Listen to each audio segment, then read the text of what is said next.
নমস্কার and I welcome to national affairs. আজকে তোমাদের সামনে খুব ইম্পর্ট্যান্ট একটা টপিক নিয়ে আলোচনা করব। তবে এই টপিকটাতে যাওয়ার আগে তোমাদের কাছে যথারীতি জিজ্ঞেস করবো একটা কোশ্চেনটা হলো, what is the 55th tiger reserve of India? Buxa national park, west Bengal, Ranipur UP, Durgavati tiger reserve Madhya Pradesh, Madei wild life sanctuary Goa. তো কমেন্ট সেকশানে তোমরা এর উত্তরটা করো, এর উত্তরটা আমি দিয়ে দেবো ভিডিওর শেষে।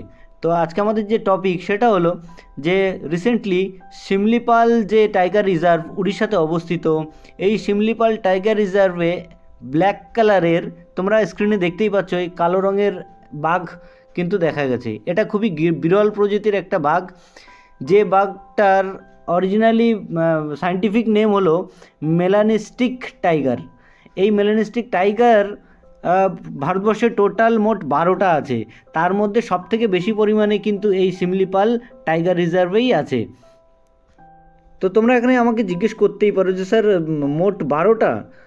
আমি তাহলে বলবো হ্যাঁ, মাত্র 12টা। ভারতবর্ষের টোটাল এত বড় ভারতবর্ষ, তার মধ্যে এই প্রজাতির বাঘ কিন্তু মাত্র 12টা। তার মধ্যে শিমলিপালেই কিন্তু 8টা বাঘ আছে। ঠিক আছে, তো এই ছিল আমাদের আজকের বড় আপডেট। এবার তোমরা কিছু ছোট ছোট নোটস নিয়ে নাও, যে নোটসগুলো তোমাদের কিন্তু পরীক্ষার জন্য কাজেই লাগবে। 1973 সালের 1 এপ্রিল টাইগার রিজার্ভ কনভেনশন কিন্তু করা হয়েছিল। মানে ভারতবর্ষ থেকে এত পরিমাণে টাইগার মারা হচ্ছিল, সেটাকে রক্ষা করার জন্য এই 1 এপ্রিল 1973 সালে প্রথম কিন্তু টাইগার রিজার্ভ কনভেনশন করা হয়েছিল। ভারতবর্ষে প্রথম যে টাইগার রিজার্ভ গঠন করা হয়েছিল সেটা কিন্তু উত্তরাখণ্ডের জিম করবেট ন্যাশনাল পার্ক। ঠিক আছে, let me say it again, Jim Corbett national park কিন্তু ভারতের প্রথম টাইগার রিজার্ভ।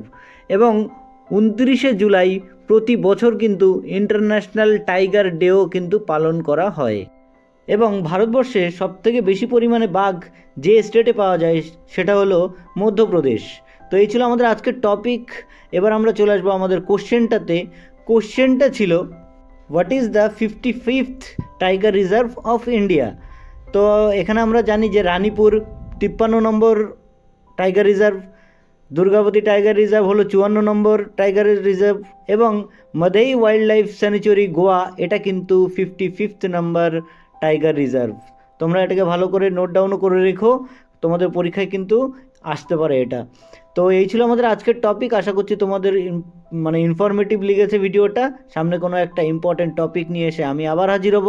সো ততক্ষণ পর্যন্ত বাই।